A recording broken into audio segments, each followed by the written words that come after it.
This is the vision of one of the gunmen being tackled, I believe, by a hero.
Good evening, people, and a happy Socialist Sunday to you all.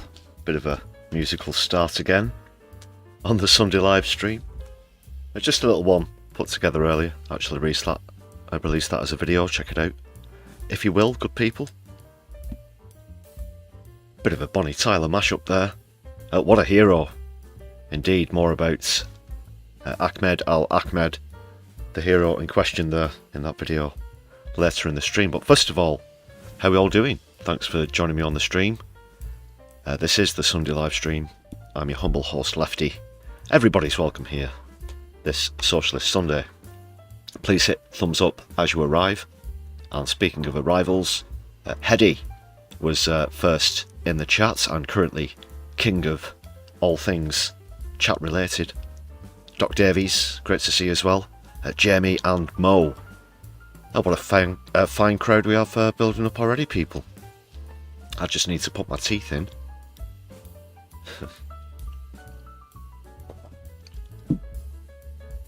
It's for the I don't wear false teeth. It's a joke.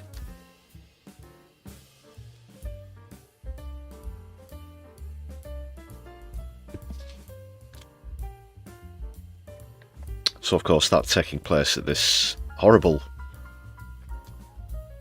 shooting on Bondi Beach. More about that to come later in this stream. Plus a bunch more.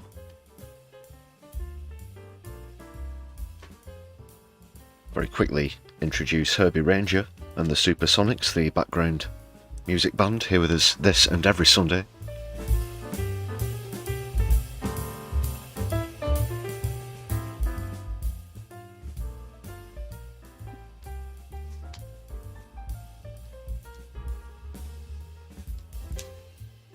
Plenty more coming up as well. As per every Sunday, I will divulge just what other topics we'll be going through when we get into Keith's Fondue Lounge.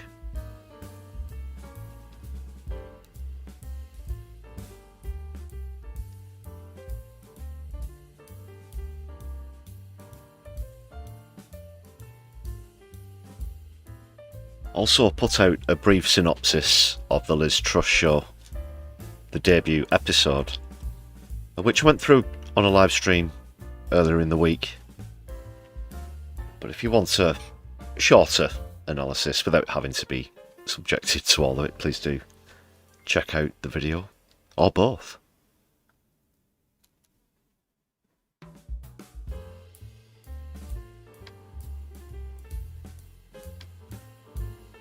It's just awful. I don't think I'm going to be doing an analysis of every single episode. I think subjecting myself to one was enough, so we'll get the gist. It's only going to be downhill from there as well, so. Liz Truss is the funniest character we've had since Alan Partridge. Not a bad point there, Jamie. And it's unbelievable. Just how detached from reality she is. Just how obvious it is. You could see it in the way that she speaks, in the way that she talks, the way she even tries to put across these crazy, lunatic points. But let's not get sidetracked. Yeah, please check out those videos.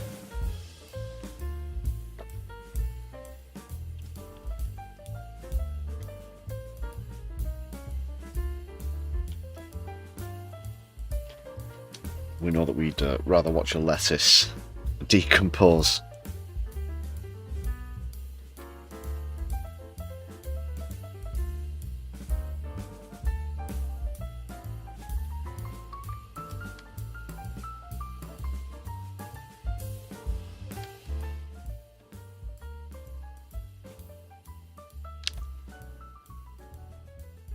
You notice at the top there, we're currently sitting on 99 members on the way to the target of 250.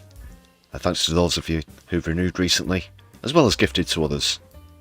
Thanks to everybody whose names you can see on this roster right now. Other ways you can help to support the channel if you're watching live. Super Chat is open. Super Thanks is also open if you're watching back later on. And there's a Buy Me a Coffee page. You can find the link for that in the description of the stream or any other content on the channel. Please do check that out. Perhaps you don't have the means to help support the channel via YouTube. Or you could simply just give us a share across your social media as well. Give us a follow whilst you're there at MyLeftEyeUK, preferably on Blue Sky, but we're also on the app formerly and currently known as Twitter, as well as another fledgling platform called Mastodon, so check us out there, people. Just making sure this believe the roster's frozen. That's a fine start to the stream. Just get this back up, people. Extra thanks to the 10 members currently on your screen now. It's conveniently just frozen. I'll just reset this. Still a few gremlins in the works, people, but we are mere weeks away from a tech relaunch, I guess, if you want to call it that. Tech upgrades impending. Alright, just bear with me 1 second, people. Might experience a couple of seconds of buffering.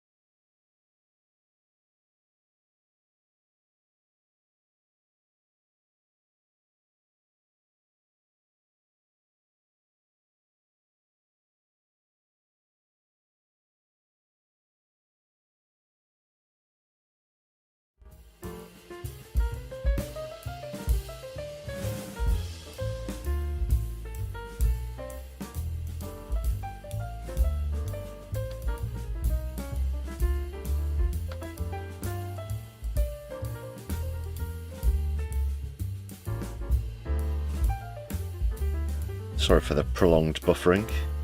I'll try my damnedest to make sure everybody gets a shout out. Thank you very much to all the members.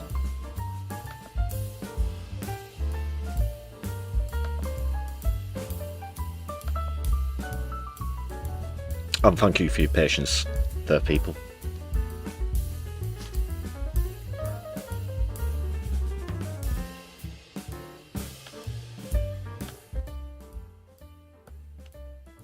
Can you dig it?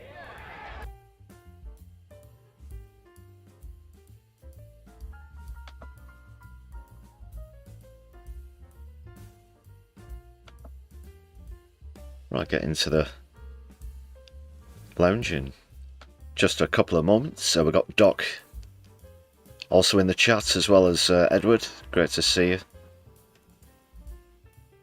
Can you dig it? Can you dig it? Can you dig it?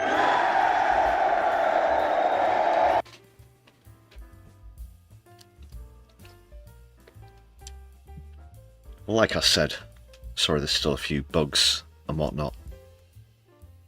Tech upgrade, just weeks away. We'll soon be counting the days. Before you know it, people. And mightily glad I'll be of it as well. That will mean higher quality videos, HD streams, a few more new features as well.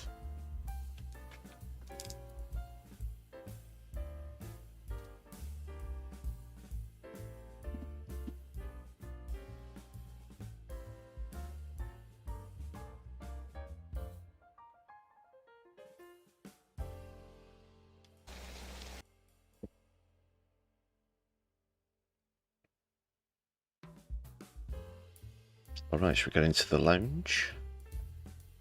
Into the Fondue lounge. Time to gate crash Keith once more.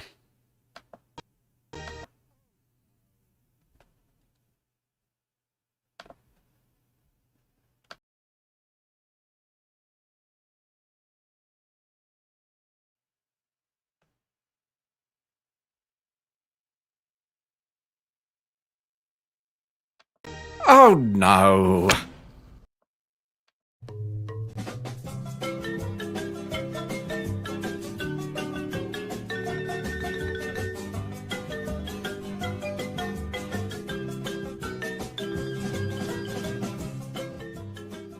Right, we're back for some more Fondue.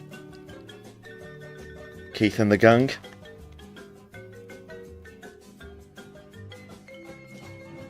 Keith himself doesn't really feature too much in what I've got planned for the live stream, but we're always liable to end up having a bit of a rant about something else to be said.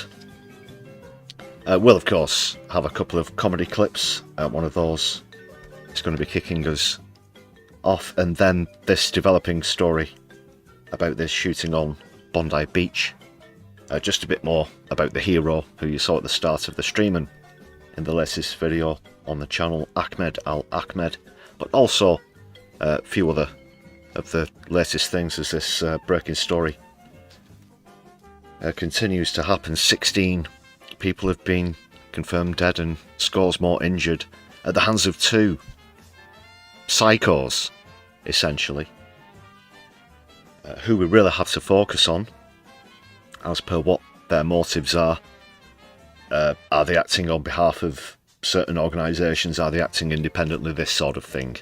We could in fact be launching a My Left private eye investigation about this people, because it was of course a religious celebration, Hanukkah, which was targeted, and this has spurred the mainstream media as well as other people into an absolute frenzy, which is something that we have to keep our eyes on as well.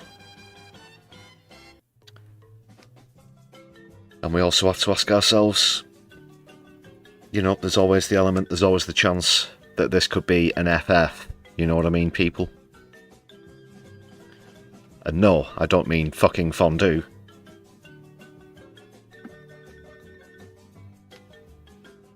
False flags, that sort of thing. All permutations have to be considered in an investigation, of course. Comrie, great to see you in the chat as well. Ogden the Bold, nice to see you. Son of a beach, Blair. Yeah, great to see you, Ogden. Haven't seen you for a bit. But always nice to see you in the chat. As well as Graham Turner as well. Solidarity, and of course solidarity with Palestine. Viva Viva Palestina. Still going off of people's handles instead of YouTube names because of this. This isn't anything this is out of my hands. It's one of those. Happened quite a while ago, and it's come back with a vengeance. Only, I seem to remember last time it was only a couple of days or so. This has been, this has persisted for a few weeks now, I think.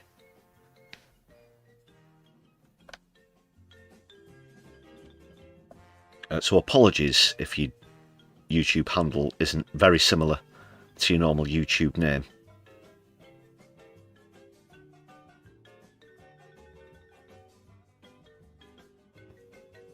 But great to see everybody in the chat nonetheless. Alright, what else is planned? What else is coming up? So this is...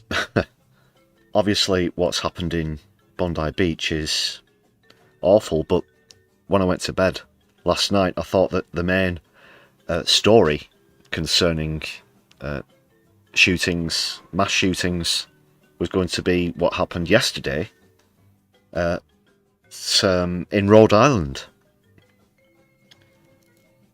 on a university campus there, which was the situation. Like I said, as I went to bed, the gunman was still at large, and then woke up to the news of what happened on Bondi, or I should say that started to develop in the early hours. So, two things coming at once. Someone has been apprehended at the Rhode Island shooting, that is.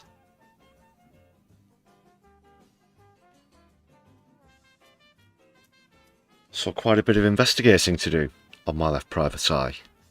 Try and give you the latest information.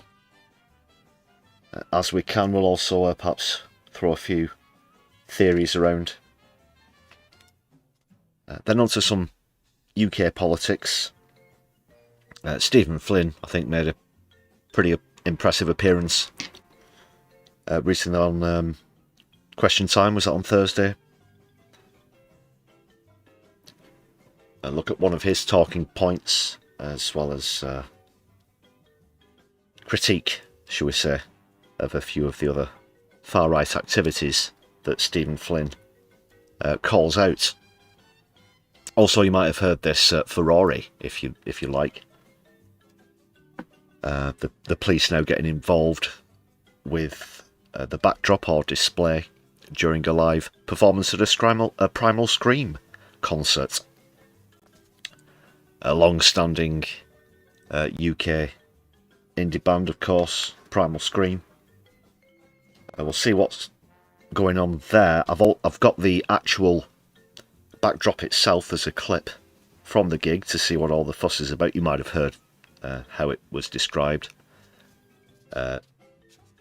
Certain far-right symbology put within what is seen to be certain Jewish symbology, all the rest of it. But I'm going to talk about cultural appropriation, which I think is actually part of the art of the backdrop, because let's remind ourselves, let's not forget, as a band, as a group, they are artists, and the display itself is artistically representing the themes that they're about, or that the song's about. So I'm going to talk about that, because a lot of the mainstream media, again, seem to have missed the point where this is coming from. We'll also remind ourselves of this isn't the first time that Primal Scream or the singer Bobby Gillespie, who's a top guy, by the way, they've been criticised before for their criticism of Israel.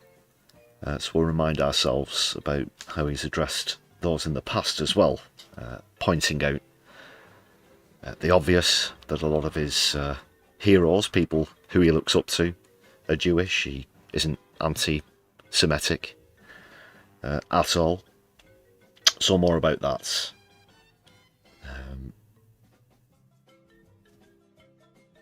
Also, we need to talk about this ongoing hunger strike with Pal Action supporters. John McDonnell tried to raise this in Parliament, so we'll take a bit of a look at that. It's, again, something that's been overlooked by the mainstream media, something that Keir Starmer and David Lammy certainly don't want to give two wet shits about, unfortunately. Because there are eight people now in Pal Action who are imprisoned and on hunger strike in protest against the prescription of the group and their imprisonment consequently.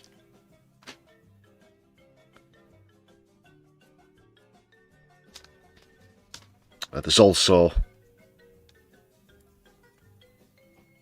an article that we're going to take a look at surrounding arrests at Defend Our Juries protests, which of course ties into Pal Action hunger strike, of course. So that's what's coming up. That's the main list of topics this evening. But as always, who knows where else we might get swept away to. Aaron, great to see you. Good evening to you. Rory Gibson as well. Solidarity, thanks for joining us this Socialist Sunday.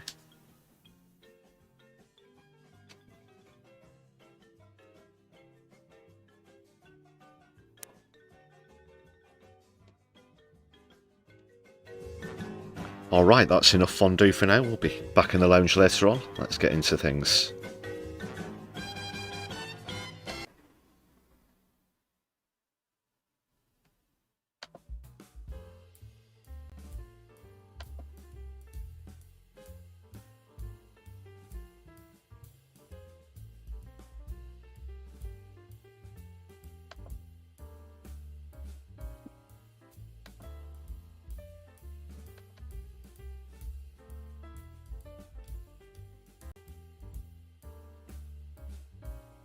Is it going to come through?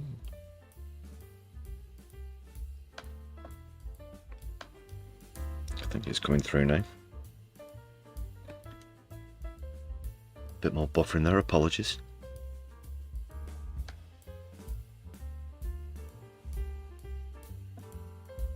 Yes, Edward, the fact that the mainstream media are ignoring that hunger strike is very telling indeed. More to come on that later. Yeah, Floor Snake has been around for a while, actually. Wishing them well, regular viewer of the channel and live streams.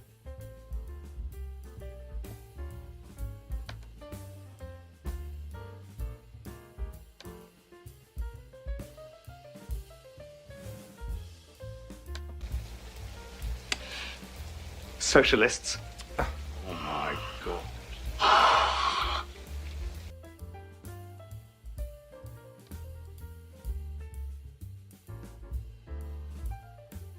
Okay, comedy clip first. This is one from the States. Someone who I don't believe I've featured before, but this is really good. Hope you like this. It's all about social media bans. Of course, Donald Trump toying with the idea of American-style social media bans for under 16s. And so on. Well, this is a great depiction from Clare Blackwood. So do go and subscribe.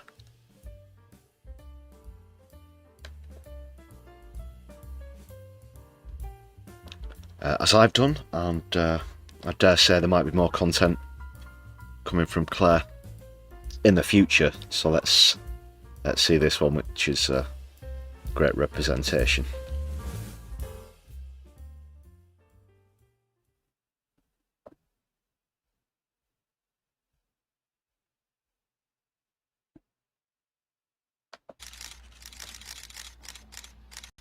Good evening, White House press corps.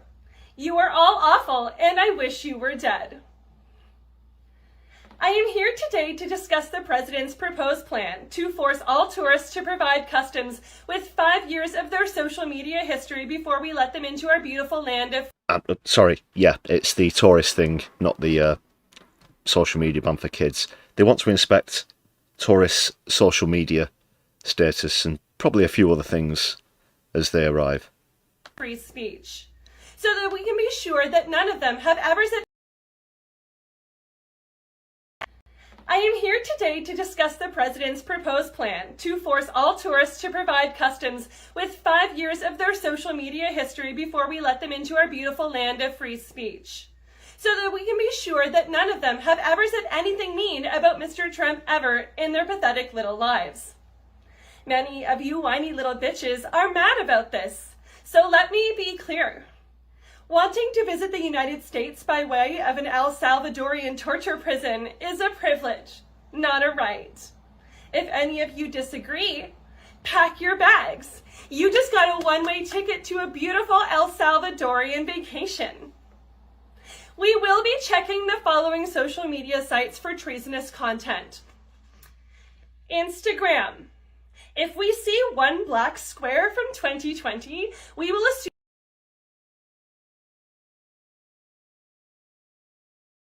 Oh,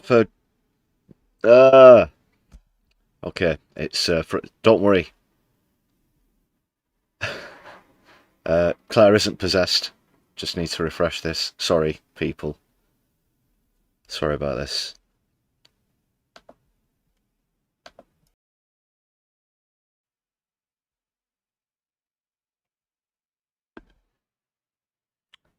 Should be back now. Once again, apologies. Still a few bugs in the works, people. Yeah, believe me. It pisses us off a lot more than it does you. we will be checking the following social media sites for treasonous content. Instagram. If we see one black square from 2020, we will assume you participated in the Black Lives Apparently Matter More Than White People's Lives riots, and you will be disappeared. Twitter. If you have ever criticized Elon Musk, I think the president is on good terms with him as of 15 minutes ago. So that's a definite one-way trip to torture prison. Blue Sky. Anyone on Blue Sky is automatically banned forever. It is a left-wing echo chamber of scum and villainy, and everyone on it is an enemy of the state. TikTok. Any hint of 15-second anti-American hate speech, and rest assured, you will be dancing your stupid little dances in a jail cell forever. And Facebook. If you are still on Facebook, we assume that you're old enough that you've become a conservative, so you can come in. We will also be asking for your emails, your phone numbers, your family's voting history, your high school friend group's sexual preferences, your pet's political affiliations, and your organ donor status for reasons. And Canadians, you can still come in for now, because your Prime Minister is old, white, conservative, and nice to Mr. Trump. I personally hope that changes, because I hate you most of all. You're nice and polite and don't throw brown children in jail after tearing them away from their homes in the middle of the night. All qualities I hate. Any questions? Yes, Mr. Gates. Yes, your girlfriends will be allowed to cross the border freely, provided they get their parents' permission. That's all for now. Thank you, everyone. I hope to never see your stupid, ugly faces again. All hail President Trump.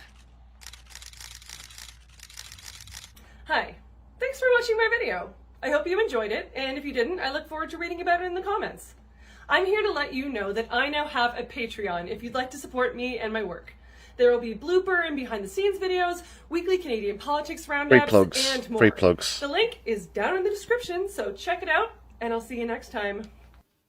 So I've put a link in the description for Clare Blackwood's page if you want to go and check that out. Really good stuff again from Clare Blackwood. Do go and subscribe. And stuff.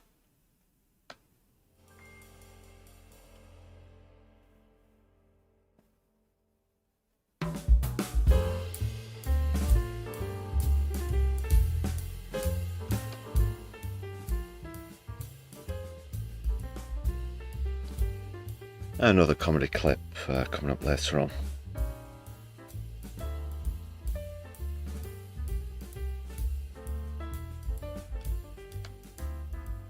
First of all though, we've got to see what's going on at Bondi Beach.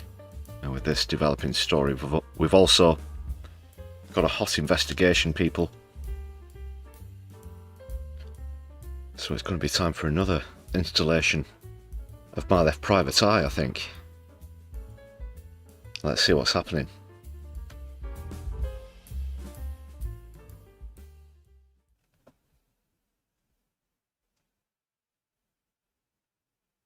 It's time to rip the lid off of it!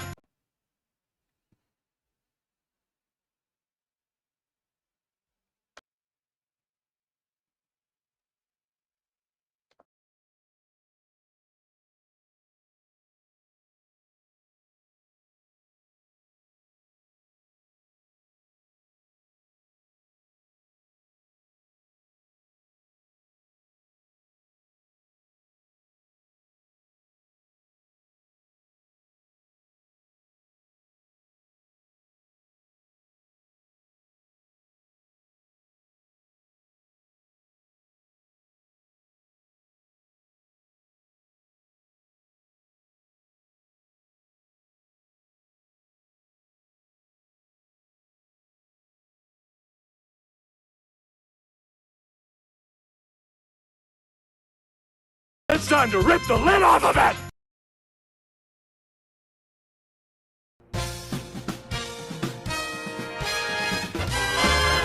One more question, sir, about those sacks of gold.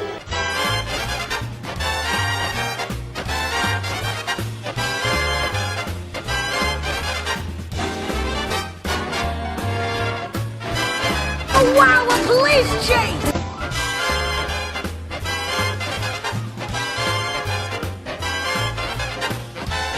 Coming in! Open this door!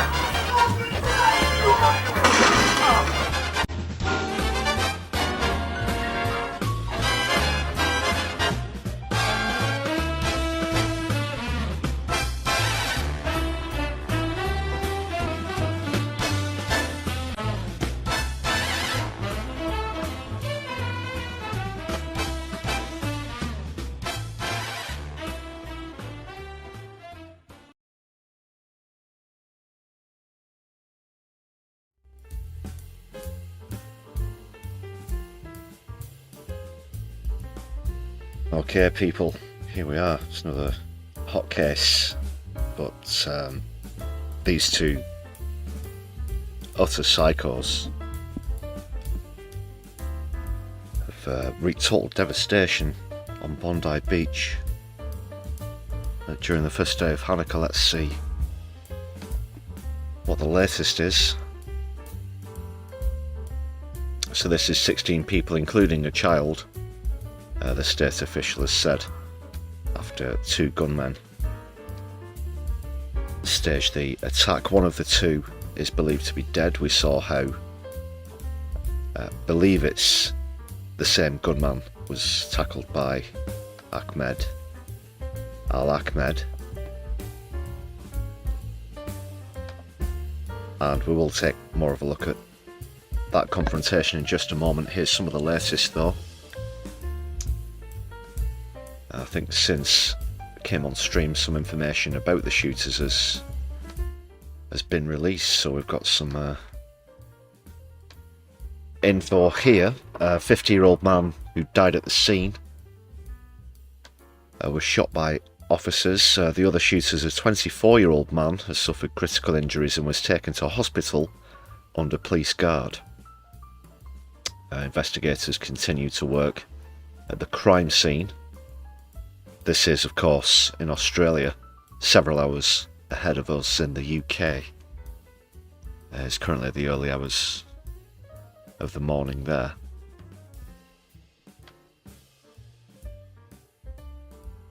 "40 people remain in hospital at the beaches of Close. Still currently closed.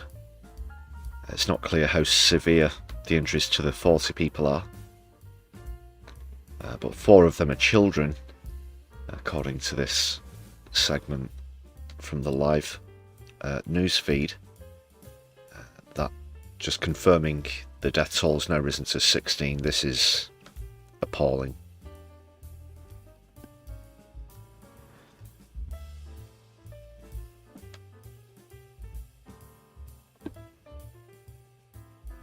But why? And why targeting a Hanukkah celebration on the beach? That's what we're going to at least try and investigate here on My Left Private Eye. We'll do the best that we can. This is, of course, obviously the very early stages of the incident, which is still a live situation.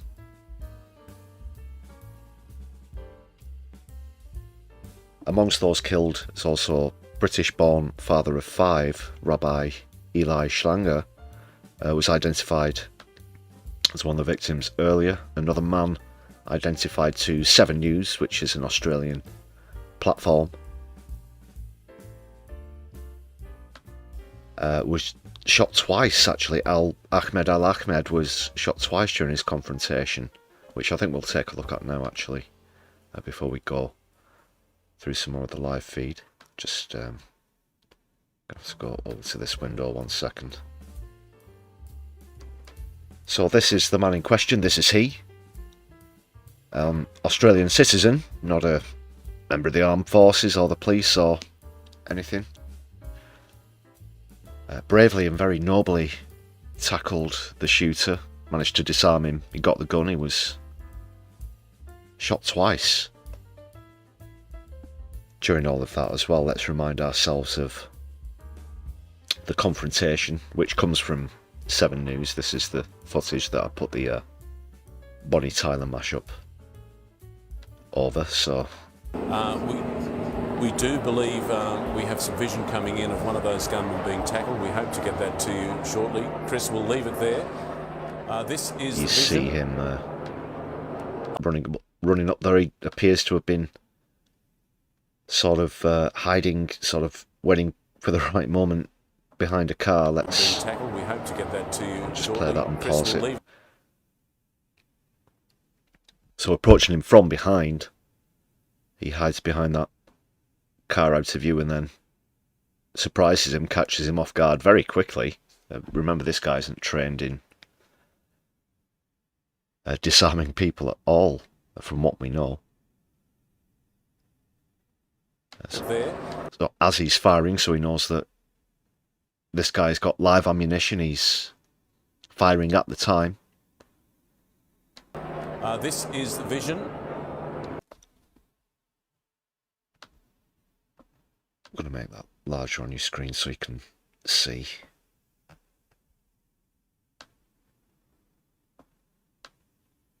The better part of what's going on. There we go. You don't need to see what's happening with the cars. So, Of one of the gunmen being tackled. and just very quickly, in a matter of seconds, and they're of equal size and stature from what you can tell, but obviously Ahmed Al-Ahmed isn't armed when he approaches. He isn't wearing a bulletproof vest. I believe by a hero. And there is another bystander there who... Not a paramedic, but a civilian who has rushed the gunman from behind, seized his She weapon, gets out of the way. turned the weapon on him, and... So he raises... I love the way he raises his fist there, and I've sort of spliced that into the video a couple of times. Whenever the word hero comes up, you might have noticed that. I did the best I could with the quick edit to splice everything together and trim out the verse for anybody who noticed. But yeah, the way he's raising his fist, that even we have to assume after he's been shot twice to signal to the police that he's not the shooter. He's yeah, has had the courage to not only do that, but the presence of mind not to open fire in that.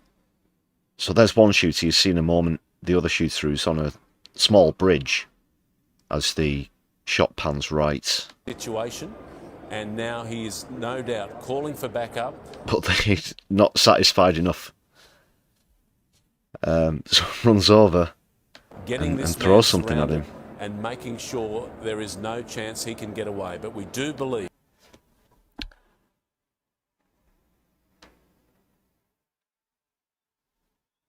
Just going to do a quick re-upload here. That's frozen on my screen. 1 sec, people.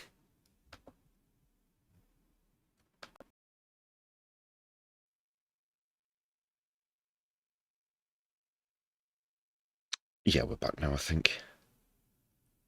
Let's just listen to some of the report. Haven, and I guess a somewhat transient place, but that's just so far from the truth. Bondi is... And you see the other shooter up there, so it's unclear as to whether he was shot during the confrontation or perhaps later on by this other shooter on the bridge. I would perhaps be inclined to think the latter, because as far as we can tell, as far as I can tell, no shots were fired during the confrontation itself where he got the gun from this piece of shit. But there's another piece of shit up on the bridge who's firing. But who are these guys? It's been strongly suggested, it probably is the case, that there could be a racial motivation for this. If it is legitimate, I mean, I can see one or two of you in the chat already talking about the possibility of this maybe being a false flag operation. This is still ongoing. I can't say that I have any imperial evidence to that effect at this moment in time. People, do have to point that out. Feel free to have a friendly debate about it in the chat. As I said, don't have any empirical evidence or otherwise at the moment, but considering the state the world's in at the moment, it probably wouldn't surprise quite a few of us. But we're still waiting for more information to come in about these two bastards. Incredibly tight. Whoever they are, whatever the motives are, they've killed 16 people, including a child. They've injured scores more, again, including 4 children. And that's all we need to know. That's all we should be focusing on at the moment. Of course, condolences with the 16 families who've been affected by this appalling incident. Knit community where people will do anything. We saw with some of those heroes in the Bondi stabbing attack, but the people in Bondi are incredibly brave, and that is one of the bravest things you will ever see against 2 absolute cowards who are fully armed and firing at this man who put the gun down. Yes, because of course firearms have been banned for quite a while now in Australia, as we know, and this is why it's even more of a shocking incident, because something like this hasn't happened in Australia for a long time. Graham, I don't know if any organisation's taken responsibility for this, but you can see just how heavily armed they are. They have semi-automatic weaponry there, and we're not sure what else, but you can see clearly that they're both heavily armed. Don't have any information about where they acquired the weaponry from at this stage. But it does appear that nobody's taken direct responsibility in terms of militia or other groups. We'll have to wait and see if these 2 people just taken it upon themselves to carry out this heinous act. Who knows? Down, incredibly. He just, I just can't. And the people who, you know, not only who live in Bondi, as I did for many years, the people who are watching these scenes, who've crossed that bridge so many times to get to the water, to get their feet on the sand. No, I'm not encouraging people put themselves in harm's way should you find yourself faced in similar situations, but yeah, that's how you fucking do it, people. What a hero. What a hero. And that's now playing out, a scene like this. I've also seen vision, Mark, of some drone vision actually of those 2 men still on the bridge being shot at by police. Maybe too graphic to show, but they're certainly injured in the process. Probably not by these men who are just simply... Yeah, I saw a video being shared on social media. It appeared to be one of the gunmen still on this small bridge firing. And next to him appeared to be the other gunman who was lying motionless, and another person to the right, to the other side of the bridge from the shot we're seeing here. What appears to be a civilian who is perhaps dead or injured, lying on the ground. Edward, thank you very much for that in the chat. Yeah, we want to get to the truth of the matter. We have to be broad and open-minded, of course. We can't start from a conclusion and then just look for evidence that points to or suggests that, because that's the wrong way of doing things. You have to assess this pragmatically. If you're looking for things that seem out of line, things that seem unordinary, extraordinary events, certain air quotes coincidences, this kind of thing, things that don't usually happen, that happen for the first time, or things that normally happen very regularly that don't happen, are usually occurrences that should lead you to be curious, and then perhaps you can start to entertain things such as that.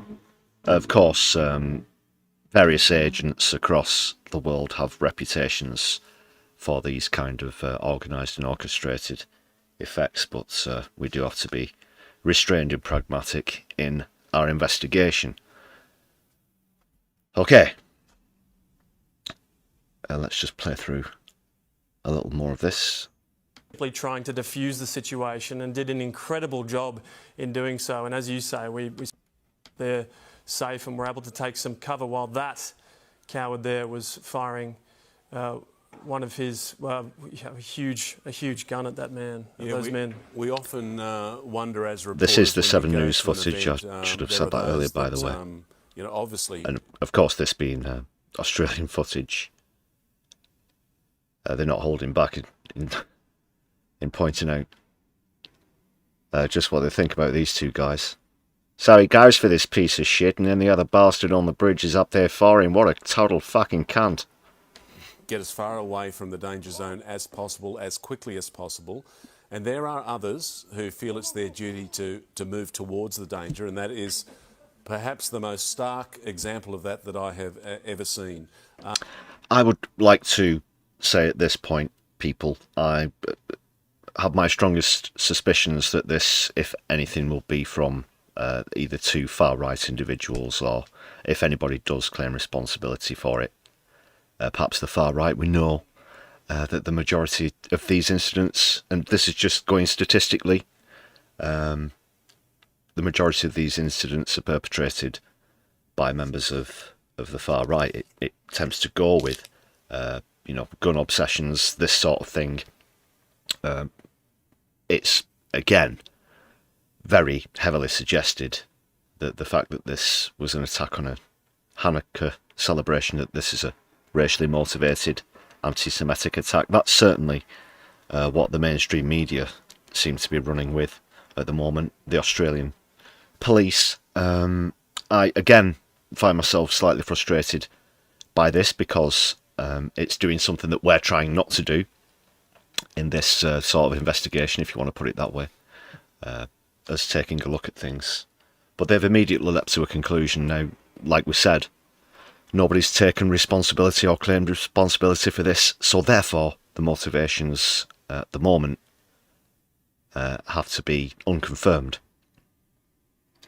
But they've put 2 and 2 together, with this being a Hanukkah celebration, and are describing it as an anti-Semitic attack, which it does appear to be, but we haven't heard that as confirmed. So I think it's irresponsible of the police, the mainstream media, and other agents to describe it as such until we know more about what the surviving gunman has had to say about the motivations, why they chose to attack Bondi Beach on this particular date, the 14th of December 2025, people.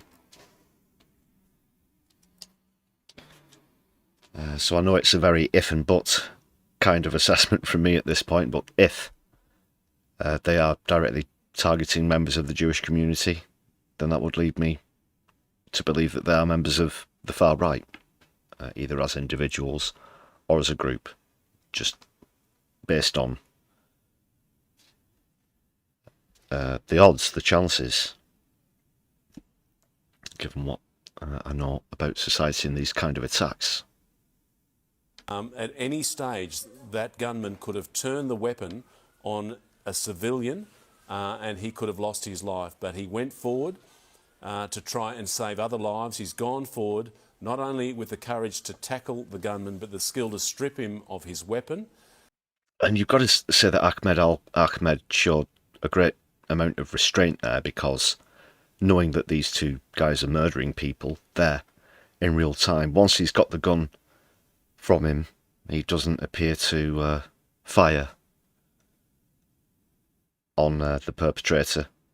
So he sort of, you know, there are probably others who might not be so restrained, shall we say, in the heat of the moment with a loaded weapon in the hand. So well done again. Further congratulations to Ahmed al-Ahmed for not begatting violence with violence, just doing what's necessary to disarm the gunman.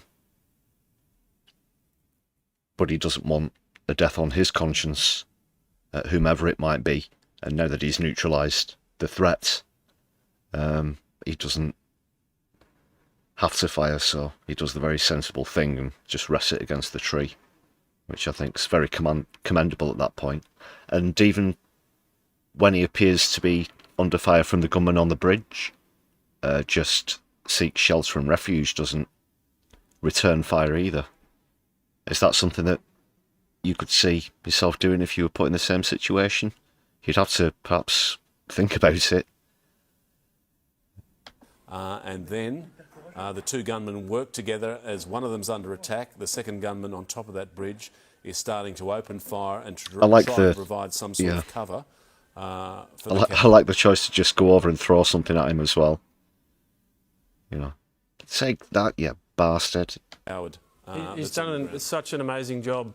I mean, those that they're using as well would pierce car doors. And he's still gone up there right close and obviously, you know, come to grips and blows with him and managed to wrestle that gun. That is just one of the most amazing things. As you said, Tom, you lived in Bondi for many, many years, and I said this to Chris Reason a short time ago. That area has been through so much. We've now...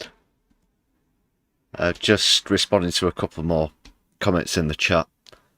Yeah, GB News certainly won't like having to repeat that name over and over, Ahmed al-Ahmed, but they will just say this guy or the person who confronted the attacker.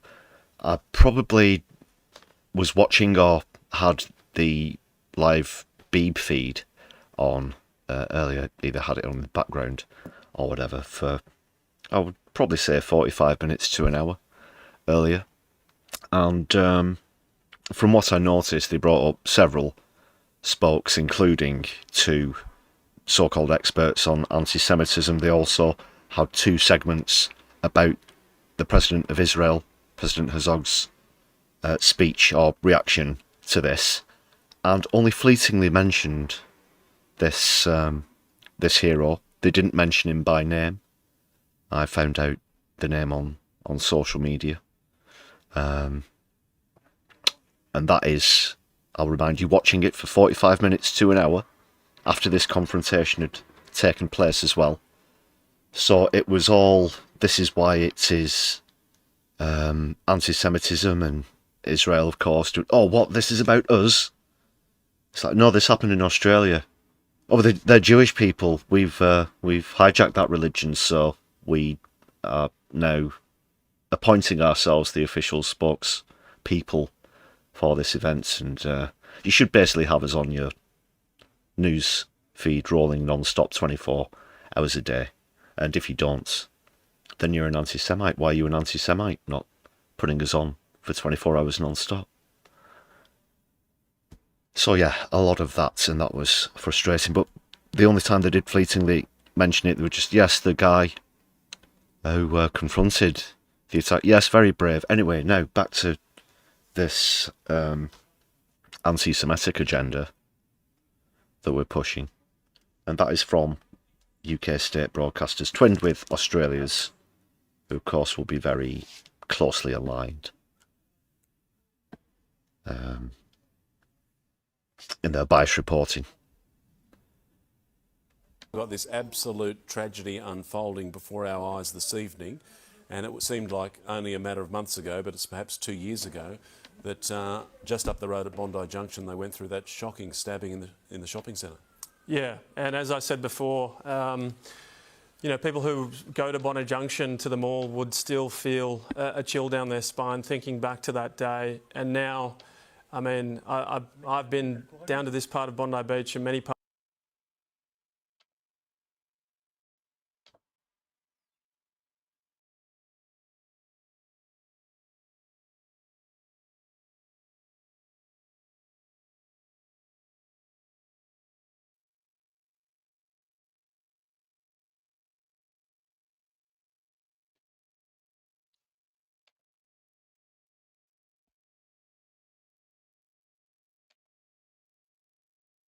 Many people have done today, and thinking that they're going to have, We are back now. you know, a beautiful end to the weekend.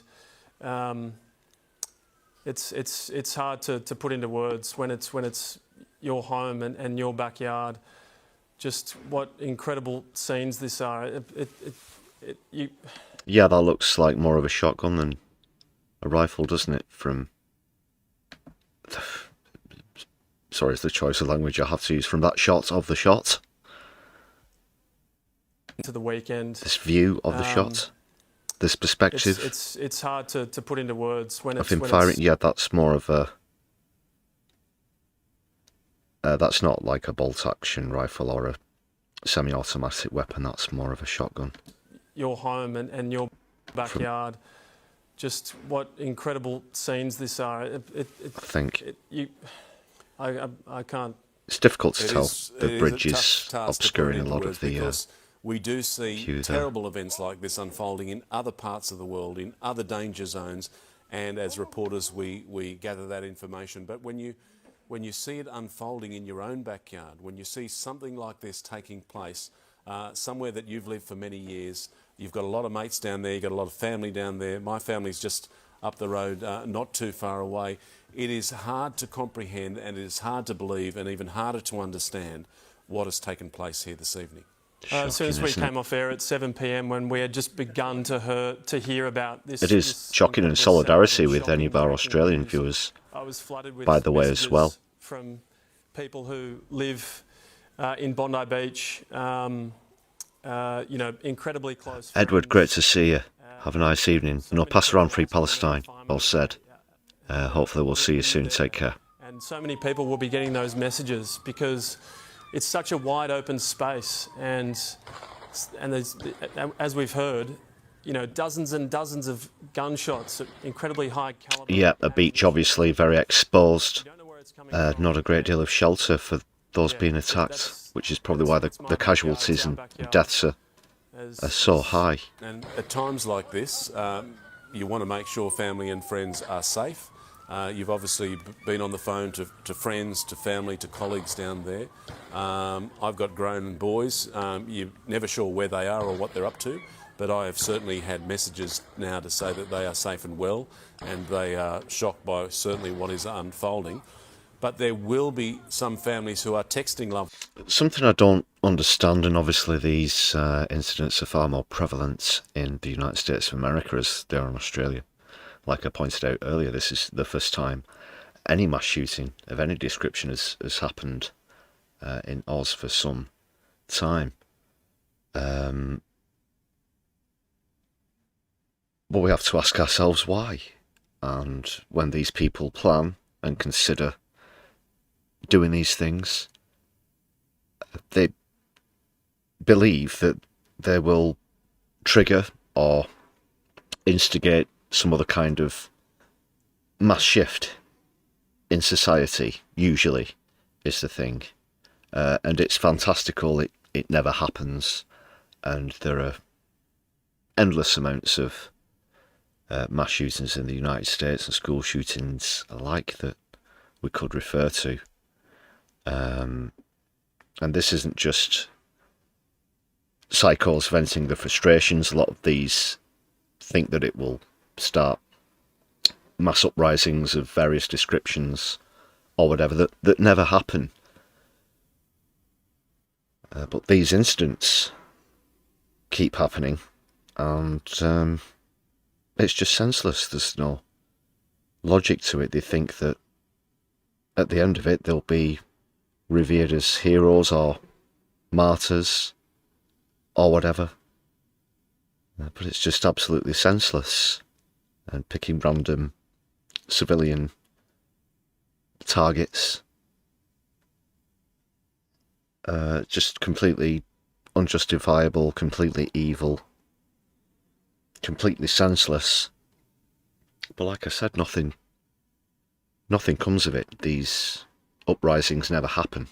The Overton window doesn't change. They're just rightly labelled as perpetrators of evil. Ones right now. There will be some families who are calling loved ones right now on their mobile phone, and they are not getting an answer. No, and they will never get an answer, and they'll just be asking why. Who benefits? Yeah, nobody. Point the Odin. Nobody benefits from this, and that's one of the biggest tragedies about it. Why? As you know, so many of us are right now asking that question, why?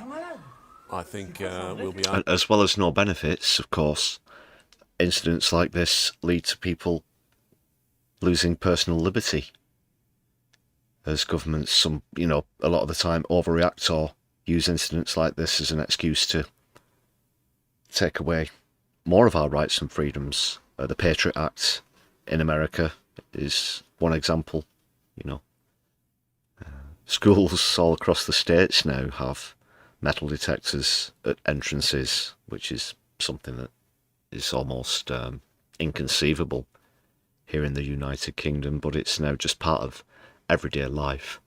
It was incidents like the Columbine massacre which started this, but countless other incidents have happened since then now, and you get to the point where kids are searched on the way into school. There's metal detectors and other infringements on our privacy as well, because of dickheads like these. Asking why for a long, long time and perhaps never quite know the answer. That was the 7 News Australia feed.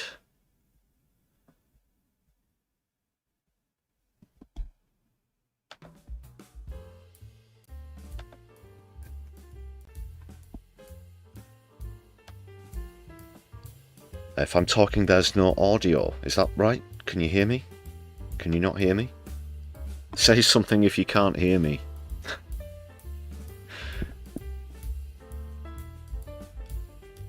Secret Dance Move, good point. No, this certainly doesn't help the Palestinians. As I said earlier, Israel falling all over this, and the BBC and Australian media. Obviously, BBC has an Australian contingent, but yeah, they are all over this at the moment.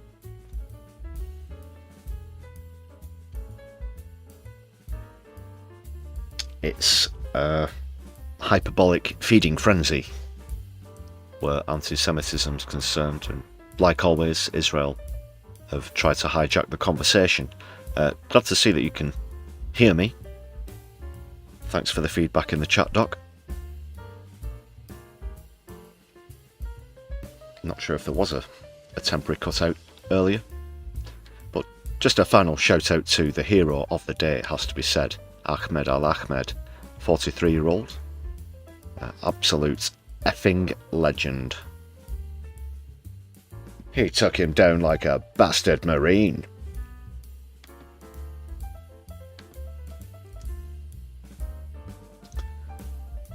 So if it confuses anybody, we do like to mix up our swear words here in the northwest.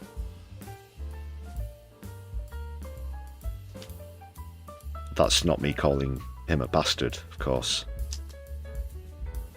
He's a effing hero. Very brave indeed.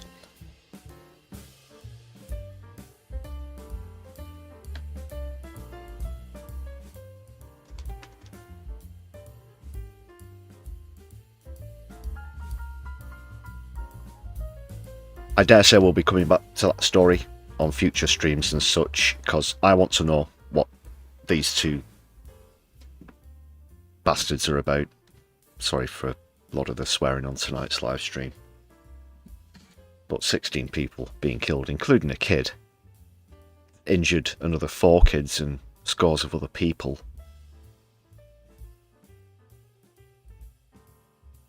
And what appears to be, but isn't confirmed as, a racially motivated attack. However, people peacefully celebrating their religious holiday.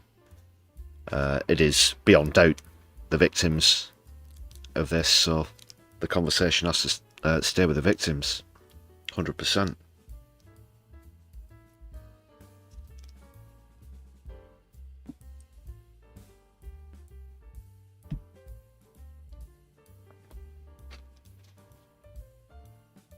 I'll leave it there for now.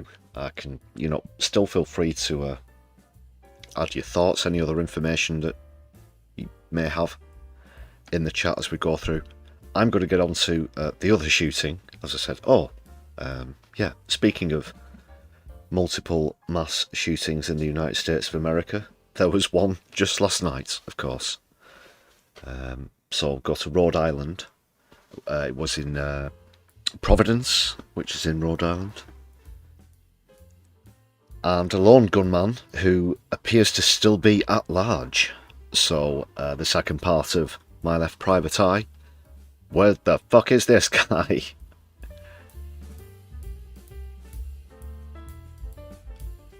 Hey, there could be a reward, people.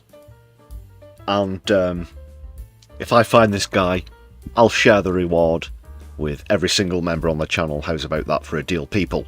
Now let's get to the bottom of this. Because like I said, last I heard, was still at large. This was breaking news just last night as I retired to bed. Like I said, I thought I'd be waking up to further news about this, but they have apprehended a person of interest, although it's not known if they're the prime suspect in the case. I'm just going to go back to the screen.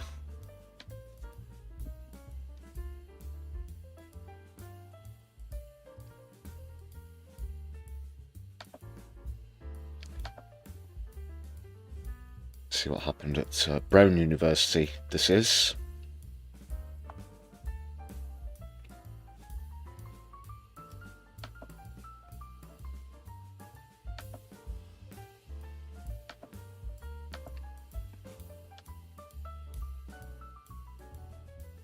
Not arrested, detained, apparently. So this could be a witness, something like that we're talking about, or someone who may have interacted with a suspect. Not necessarily involved themselves.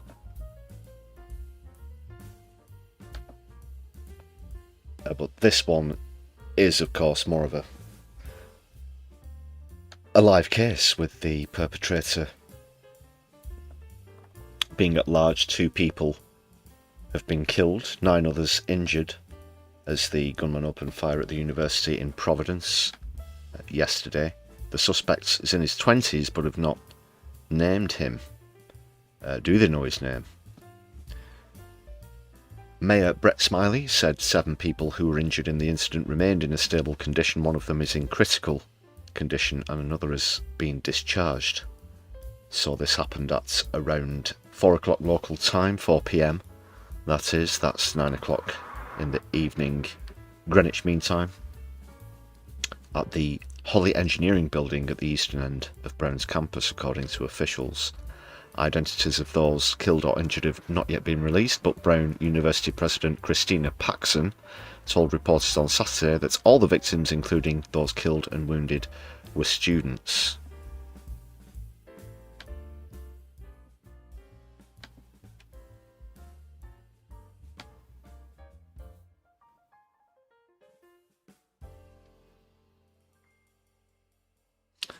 Police had earlier released CCTV footage of a male suspect walking away from the scene wearing all black clothing. Officers said a firearm was not found in a sweep of the building, but in a post on Twitter, FBI Director Kash Patel said the suspect was detained at a hotel in Coventry in the early hours of Sunday morning based on a lead from Providence Police. Of course, you remember Kash Patel speaking out after the Charlie Kirk assassination, which took place on a university or college campus. Again, it seems that every time My Left Private is investigating, it's Kash Patel and some sort of academic campus always comes up. It's America. Just the very sort of eastern tip of America, as you can see, Rhode Island, Providence there. And then great amount of Atlantic Ocean until you hit the west coast of Ireland. Right.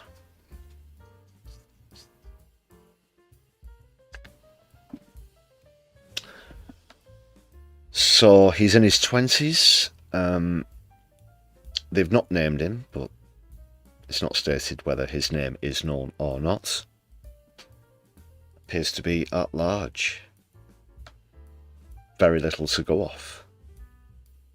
Dressed all in black, as has been described, with a jacket.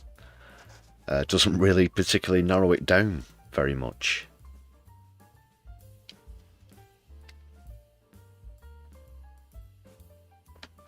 So we don't have a great to go off or reveal at this stage. They're just some shots there of members of the FBI. But why this is a person of interest, again, remains unknown. Were they a witness to what happened? Might they have interacted with the shooter? Are they trying to rule them out as part of the investigation? All of those questions remain unanswered. That remains to be seen. But do share your thoughts with me in the chat if you're with us live, or in the comments if you're watching back later on.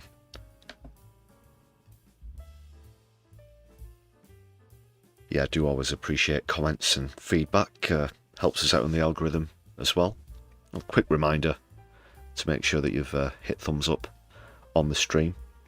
We'll get on to other matters for the moment because we lingered on that topic for quite a while, but it's still intriguing as these two cases develop, so we'll be ripping the lid off this a bit further on down the road, but that'll be all for My Left Private Eye for this episode.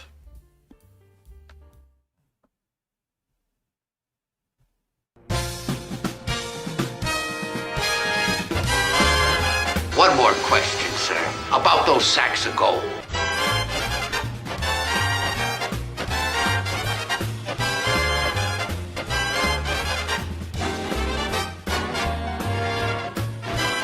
Oh wow, a police chase!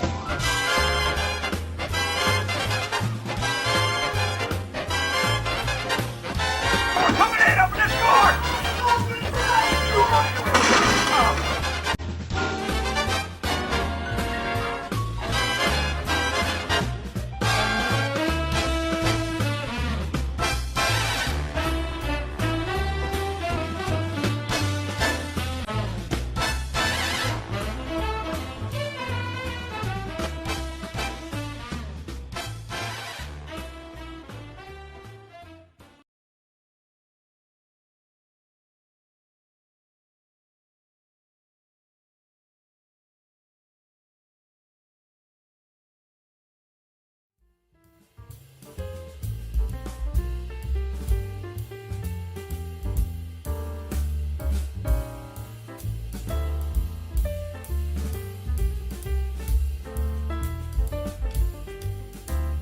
Can you dig it?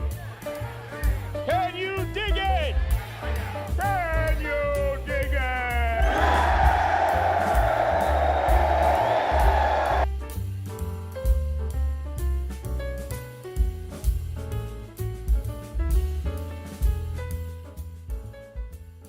On to a few matters back home in the UK now, people.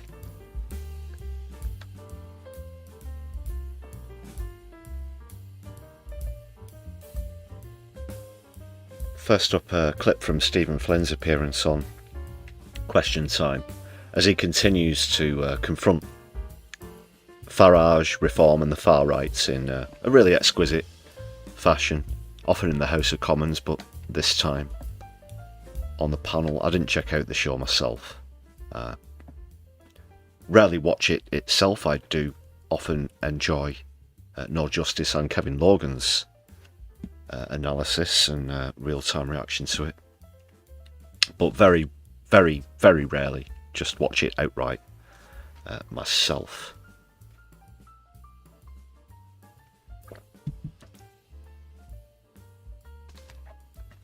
But do, of course, get to see some of the appearances with clips on social media. This is one of them.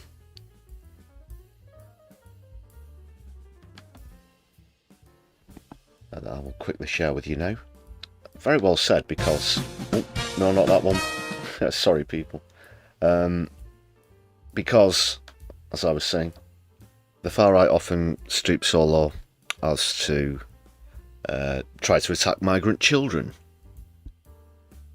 Many of them often seeming to take pleasure in seeing dead babies' corpses washing up on the shores of this country. For example.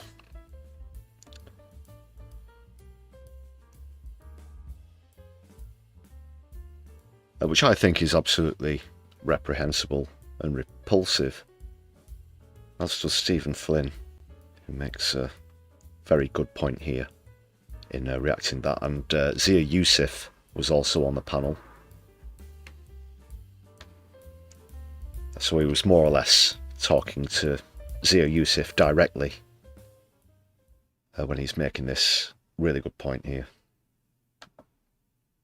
You know, the notion that a man who aspires to be the Prime Minister of these Isles would pick a fight with school kids, would seek to ostracise school kids, would hold school kids up as an object to beat, absolutely repulses me.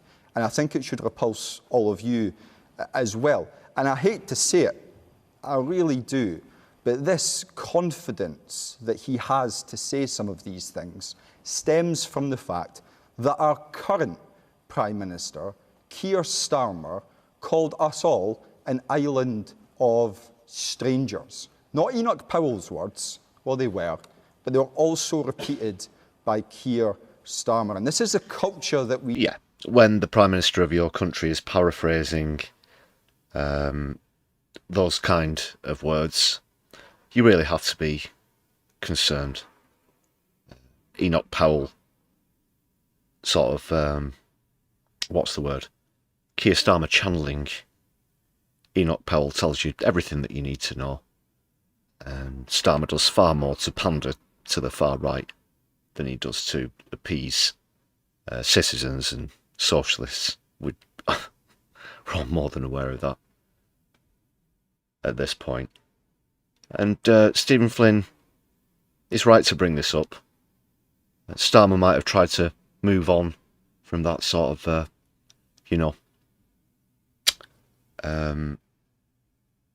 brush that under the carpet, pretend it didn't happen, but we've not forgotten.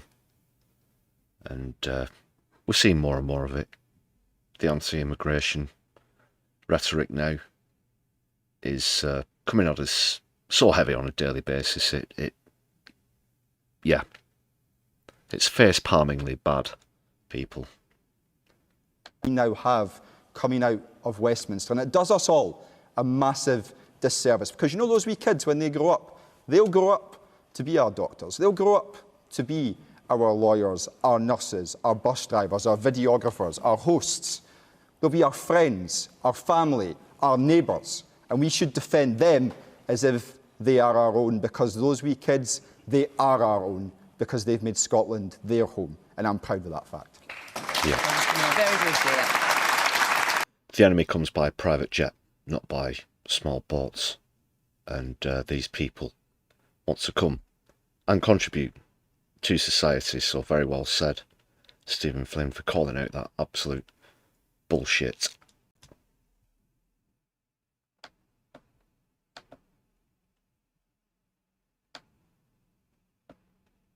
Yes! Yes! Yes! Alright, moving on. I've got another topic to get onto now. Let's just bring back the Marvellous. Herbie Ranger and the Supersonics.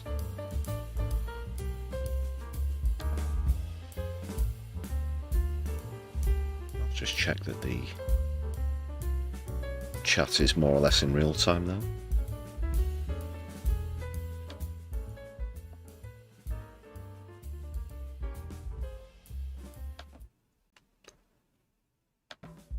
And again, so yeah, next topic, this all this talk of Primal Scream and this live performance.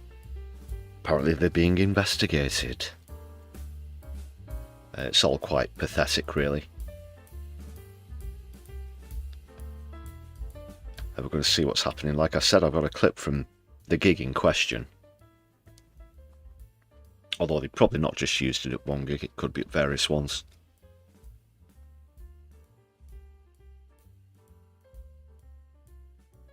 And then we're going to talk about symbology.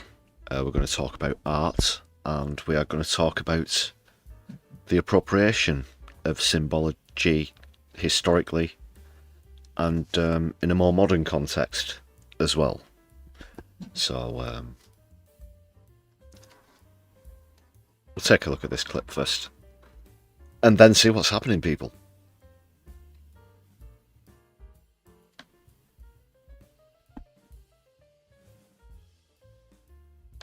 So I'll first of all just loosely describe what you're about to see. It should be quite apparent, but you're not focusing on anyone on stage. It's obviously the backdrop, and there are pictures of various politicians depicted with Stars of David in their eyes, and within the Stars of David are Nazi symbols. You know, the one that starts with an S. So just to be very clear, this is obviously art, and a couple of viewers might consider this pretty strong, but I think it's all well and good, and pretty, in terms of commentary, pretty accurate. Or it will be in a second. Give us a few seconds here, people.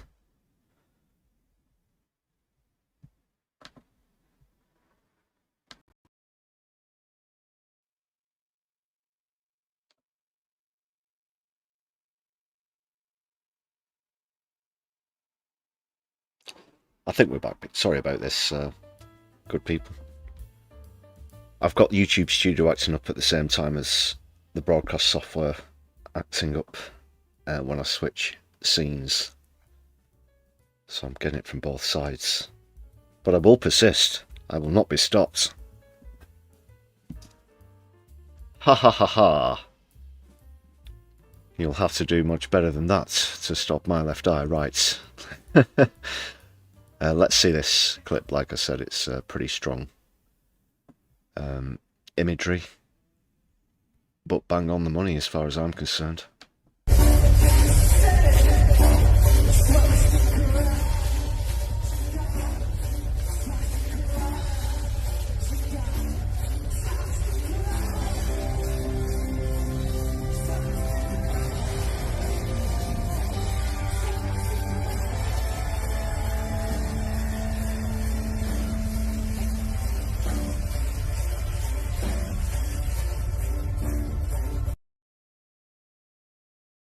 Okay, let's watch that again. Let's start. You could see Netanyahu there. Shit, this is Keir Starmer. That's the president of Israel, Herzog. And again, you see Netanyahu That's with President Macron of France. Joe Biden there with Netanyahu. So it's like a game. It's almost like it's turned into a game. That's what's his face. Absolutely, he's quit now, hasn't he? Former. That's Yoav Gallant, isn't it? The psycho. Now this is where the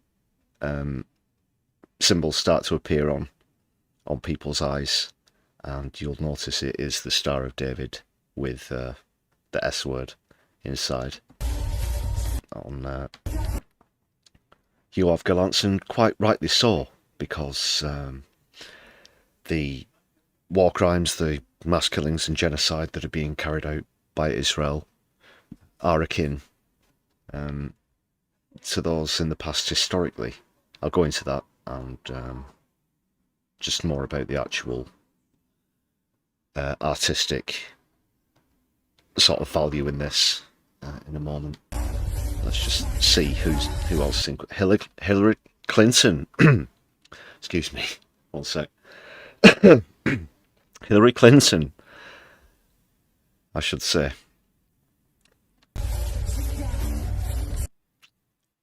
And then well, Trump. You've got, yeah. It all happens very quickly from there on. I'm not going to pause every single one. But that's Lammy. I'm going to pause for Lammy. Of course, he was Foreign Secretary at the time. At the time that picture was taken, I should say. So this is the performance. This is what all the uproar is about. Where to begin? Where to begin? Yeah, first of all, the acts of Israel are fascist. So it's legitimate to draw comparisons to the atrocities that took place with the most famous fascist atrocities of World War II. I do want to go on to more about the artistic side of symbology, though, and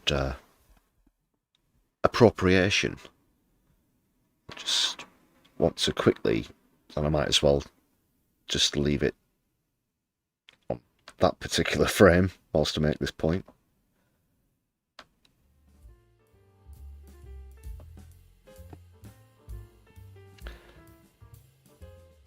And I'm going to start with the Star of David, which has clearly been appropriated by Zionist Israel, as has Judaism wholesale. I mentioned that earlier in the stream. Don't really have to go into that. You're a great audience. I'm sure that you're all beyond familiar with what I'm referring to with that point. So yeah, they've appropriated this apparent Jewish symbology. However, of course, it's the candle. It's not the Star of David that is the official symbol, but that itself has been appropriated, ironically, the same way that they've appropriated fascist genocidal tactics. And then it's multi-layered, this. I think it's actually quite smart artistically, if this is what Primal Scream have gone for, and it seems to me that this is what they're trying to say, but also that, and in fact I'm just going to say it anyway, the swastika was an appropriated symbol itself.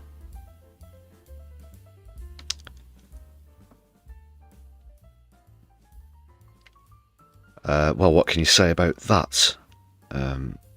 Hitler, of course, was a failed artist. He came up with the symbol itself. He stole it from Hindu, an ancient Hindu symbol, and then simply just added the sort of circle around it and tilted it approximately 45 degrees.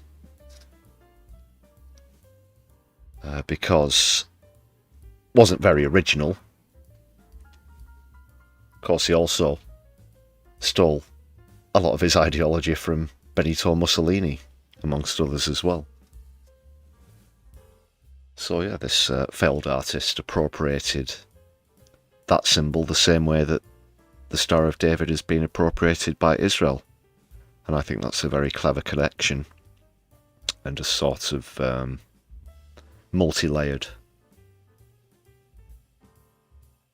chronology of appropriation as well. And I think that's totally and completely legitimate as an art form. Certainly, there's no racist element to this whatsoever. But like I said, this isn't the first time Bobby Gillespie or Primal Scream have had to respond to such accusations. We'll remind ourselves now with an interview. I think this took place last year, maybe even a couple of years ago, where it was put to him, because this isn't the first time, obviously, that Primal Scream have spoken out about Israel, but it was put to him that there were accusations of anti-Semitism. This is how Bobby Gillespie responded, in a very fine fashion, I do have to say.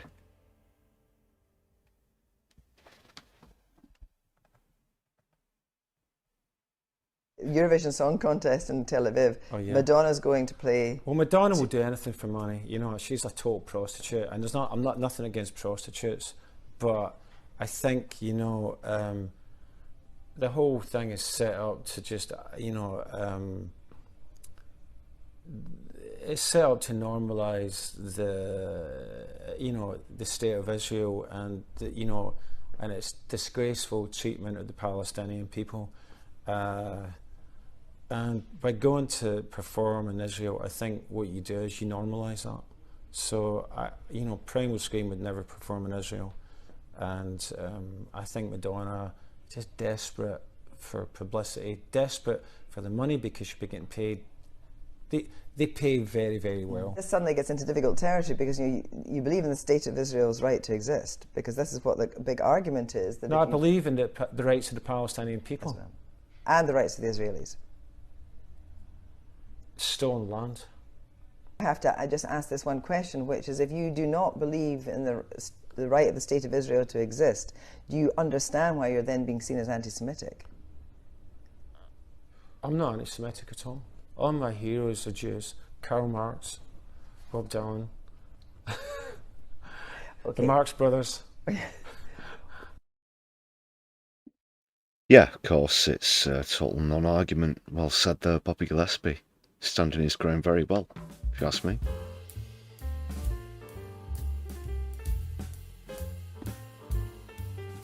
Herbie Ranger and the Supersonics don't know any Primal Scream, just this one tune. Well said, Bobby.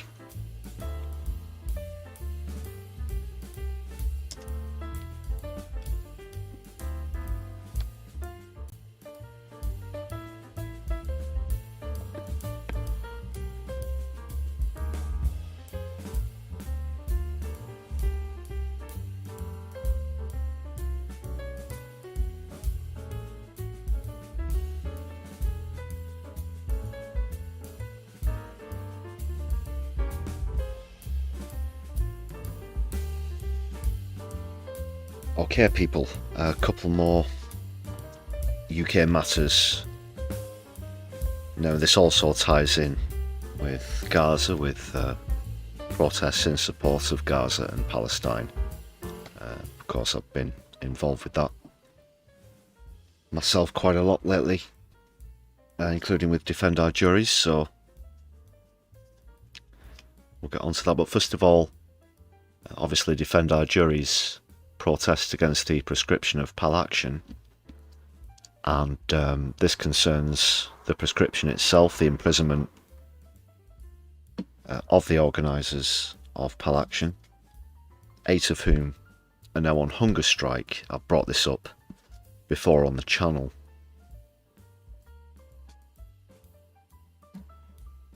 And this has now been going on for some weeks.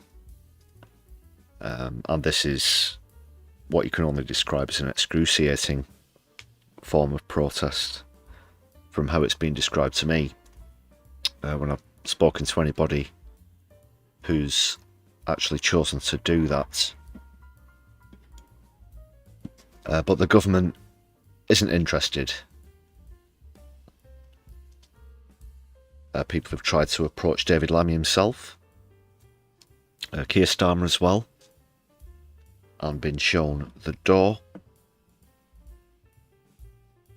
And again, John McDonnell tried to raise this in Parliament, and there was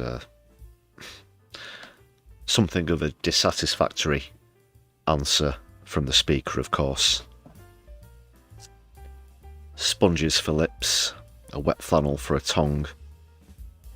Speaks whilst eating a watermelon, Sir Lindsay Hoyle. Let's see what's happening as John McDonnell raised this again in Parliament. Point of order, John McDonnell. I don't like doing this, Mr. Speaker, but I have to. I wrote on behalf of several members to the Secretary of State for Justice last Wednesday.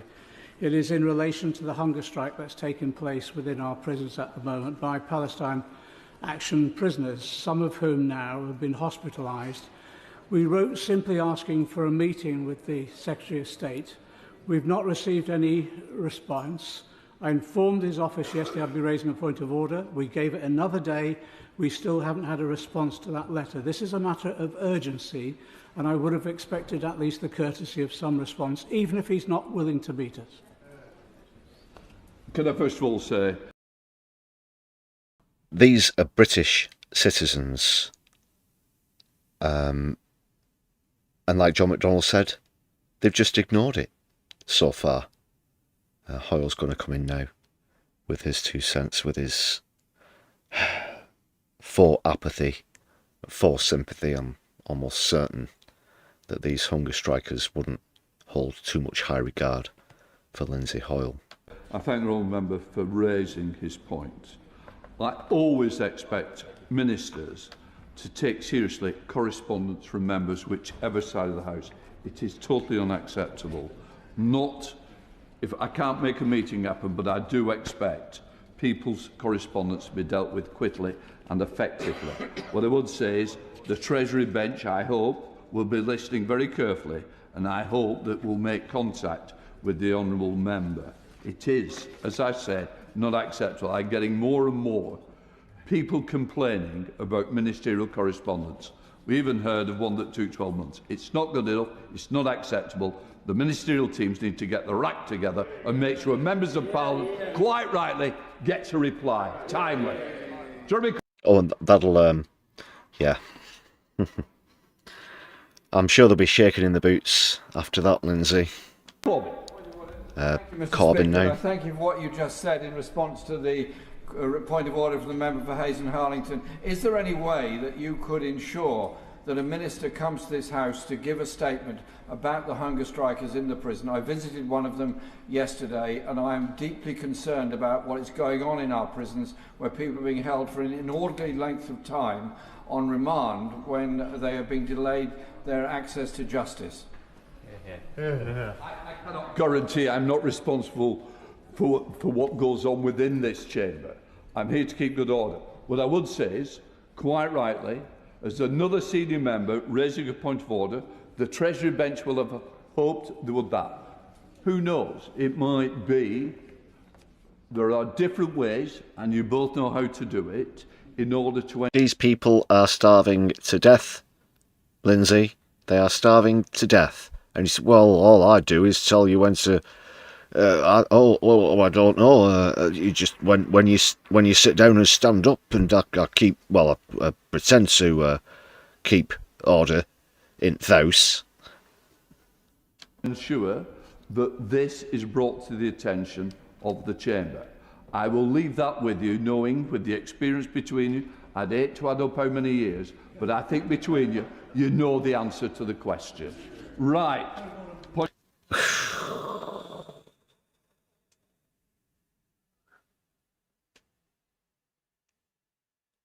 And sometimes people don't respond for a year.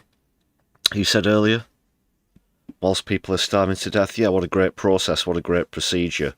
You're about as much use as a chocolate fire guard, for fuck's sake, Hoyle. Bob Blackwood. Thank you, Mr. Speaker. Very poor indeed.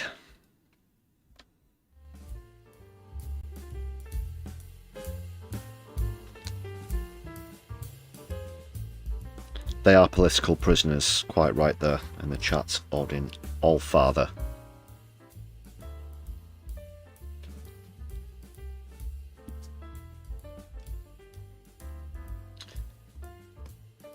We do have a lot of regular viewers and members in the live chat I can see, but for anybody who's not too familiar with the channel, if you're interested to see more content about Pal Action and Defend Our Juries, who I'm coming on to in a moment, then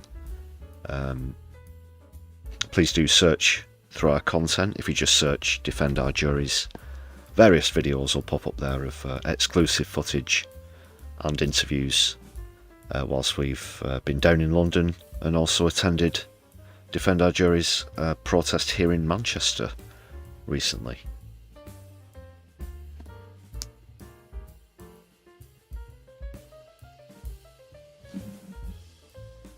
Just very quickly, speaking of videos as well, that's crossed my mind. Not sure why. Do you remember a video I did about when, I think it was on Good Morning Britain, they were doing a report about hostage exchange between Hamas and Israel, and they pointed out that one of the air quotes hostages was kidnapped from a tank. So of course it's, you know, a case of labelling POWs as hostages, which I think was the subject of the video. That seems to have piqued or repeats people's interest lately. I'm not sure why. Just thought I'd quickly throw that one out there. But on to Defend Our Juries. This is going to be an article, so I'll just get this up on screen. Right. As I said, of course, we've covered a lot of the Defend Our Juries protests. Something that's close to home, of course, being involved with the organisation. So, re-emphasise, this isn't any kind of official DOJ broadcast, it's my left eye.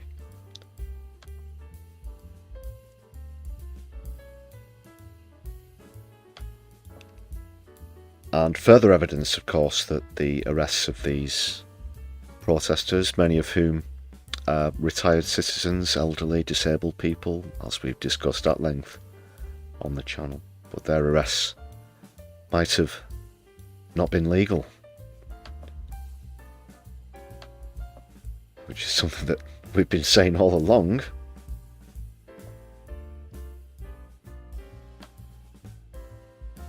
That's who's saying it this time. Let's see what's happening.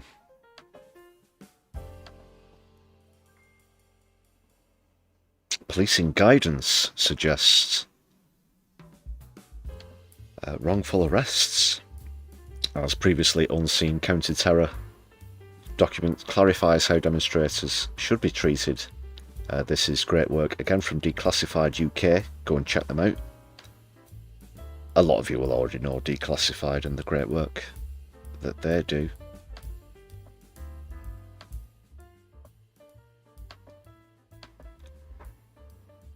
Recently exposing various Israeli lobbies as well.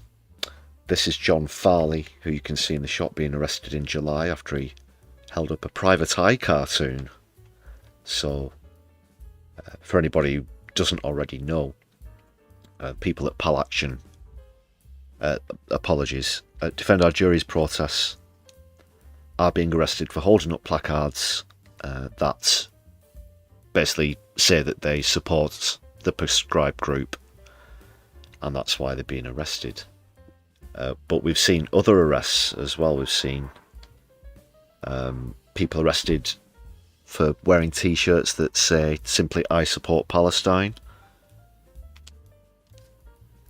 Other similar cases, one man was briefly detained and then released for wearing a "I support plasticine" Action t-shirt. And these appear to be a couple of other cases. Let's see what's happening.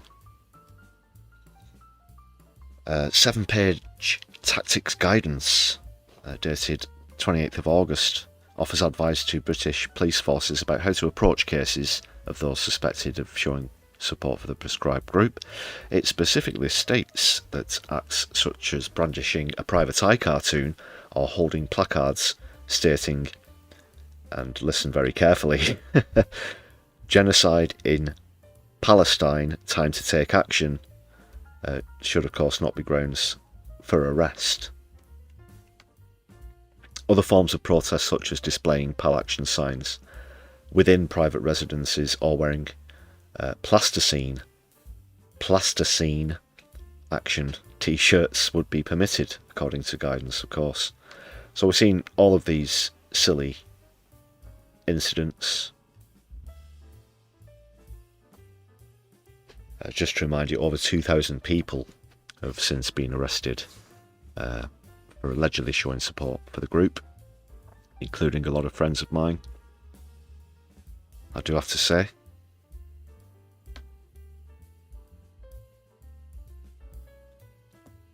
And we were at the last one. The last time that we were at one such event was just a couple of weeks ago. 2 or 3 weeks ago.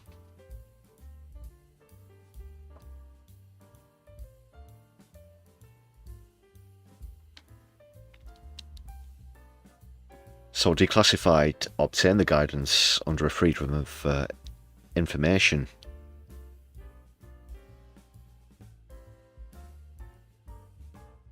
But it was referenced in the High Court's legal challenge over the group's prescription and subsequently obtained through the court. They failed to, that is, the counter-terror police failed to explain why the information has conveniently been kept hidden from the public, with a spokesperson describing, decisions relating to prescription are a matter for the government, and we await the outcome of the judicial review and will not be commenting further until proceedings have been concluded. Bullshit. So well done, that's John McAvoy, Chief Reporter for Declassified there. And it can be very difficult to get information from these requests as well, so there you go. Hedy, thank you very much for these super chats, which I am obliged to read out, of course. It says, quote, and I reiterate, quote, I support Palestine AC, oppose genocide. Solidarity, let's show some appreciation in the chat for that, please, everybody. Let's big up Hedy for that contribution. Long-time viewer as well. Great to see you as always, Hedy. One that liked it. Yeah, there we go.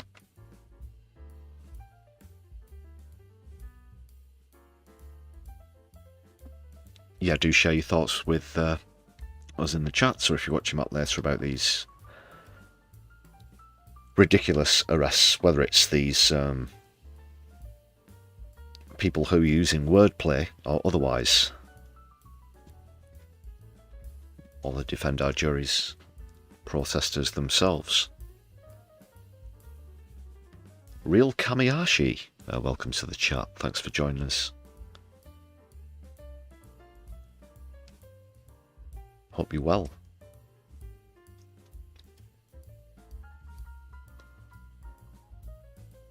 That brings that matter to a close.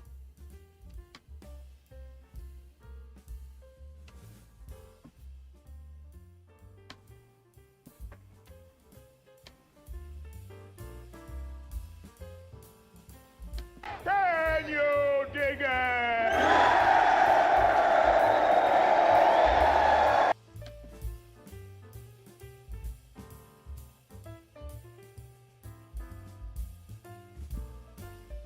I've got a short comedy clip here now, just to keep our spirits up, hopefully.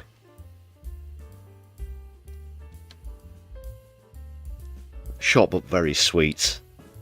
Just highlighting a verbal faux pas. Perhaps accidentally saying the truth out loud. An example of that crossing the states lately. And another great instalment of The Room Next Door from Michael Spicer. So I do enjoy this comedy clip concerning American interests in Africa.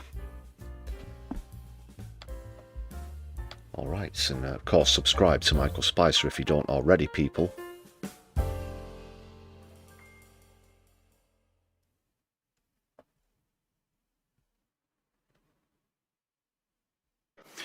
With respect to technology, movement towards green energy, our movement towards green energy, we need deep seabeds, through our deep seabeds by ratifying the laws, the Sea Treaty, which looks to be a challenge. Based on current circumstances. Move on to Africa. Look to Africa, which is where the preponderance of these minerals are. Public-private partnerships. The public-private partnerships. Expertise, standards. And standards. So that we can keep exploring. So that we can keep exploiting. So that we can... Oh no. Oh no, we said the quiet part out loud. Keep exploiting. Exploring. Where we can get these minerals. You can see it, yeah. You just can't open any of them. You can see it in his face. He just knows what he's done there. It's just the face.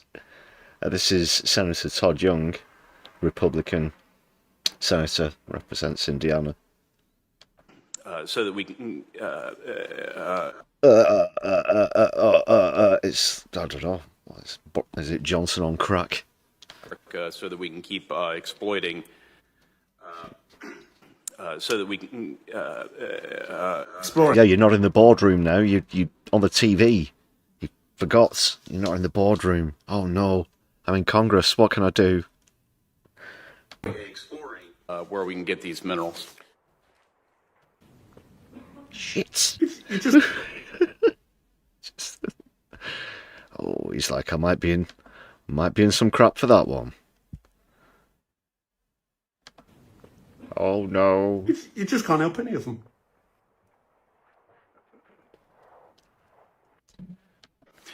Michael Spicer.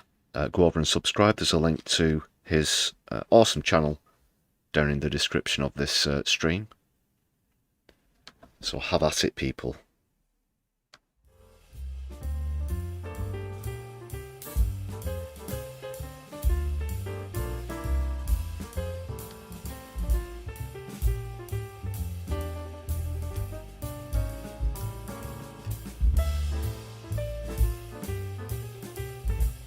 Yes! Yes! Yes!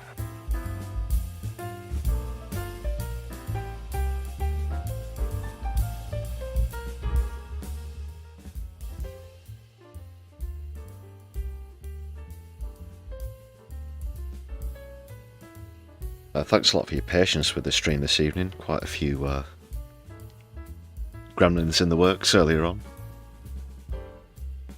You're a total bloody shambles! Oh, wouldn't be that harsh. But as we get towards the end, time for another shout out to all the members on the channel first of all, before we get back into Keith's Fondue Lounge. Thanks again, everybody. I really do appreciate all the support. Thanks for super chats on the stream as well. Just a reminder, please do share some of our content around your social media. It's another great way to support the channel.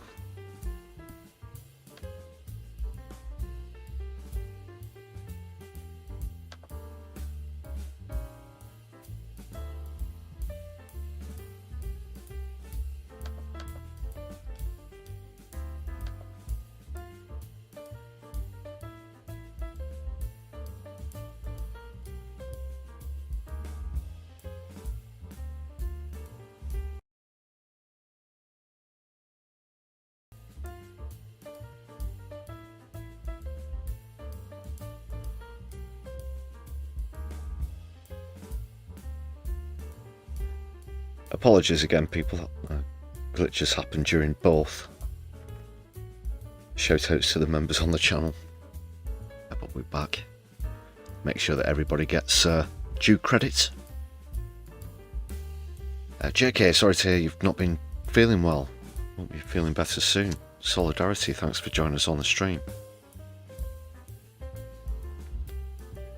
Good point in the chat there, Yori, about some more great work from Declassified, who've uncovered 126 spy flights that the United States have done since taking over them.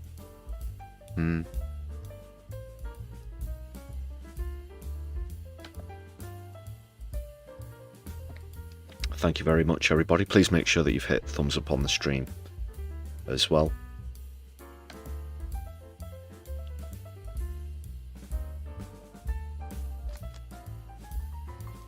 And check out as much recent content as you can.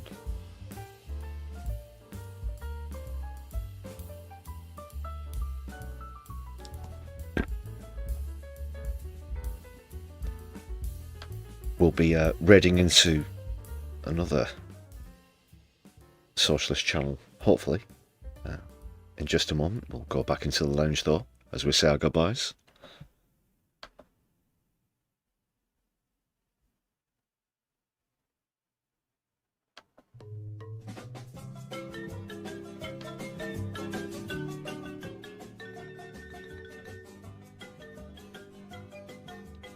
Yeah, stick around, people. I'm going to see who's live.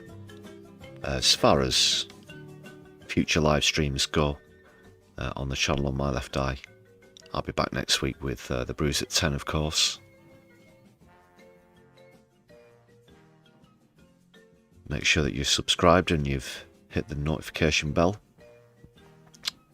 That way you won't miss out. There won't be a PMQs next week, of course, that's on break, but plenty of other things to go through, I'm sure.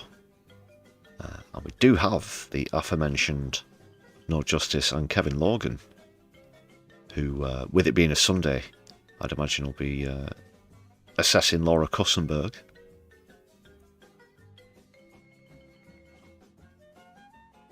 So we are queued up to go in and join Kev. Subscribe, thumbs up, etc. when we land.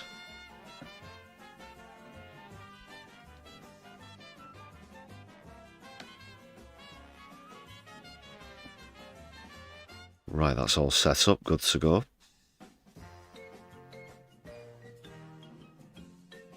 So stay with us till the end of stream, people. In the meantime, all that reminds me is to thank you for being here this evening. Once again, wish you a happy Socialist Sunday.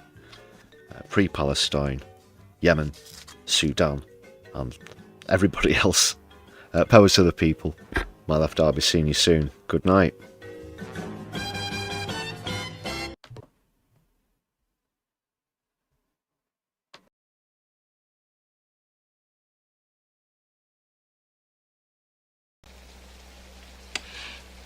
Socialists. Oh my God.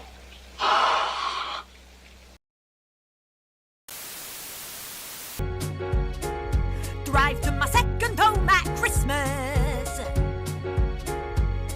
It's nice to have two places. Though I didn't pay stamp duty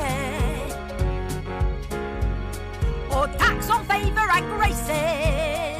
Whoa, whoa!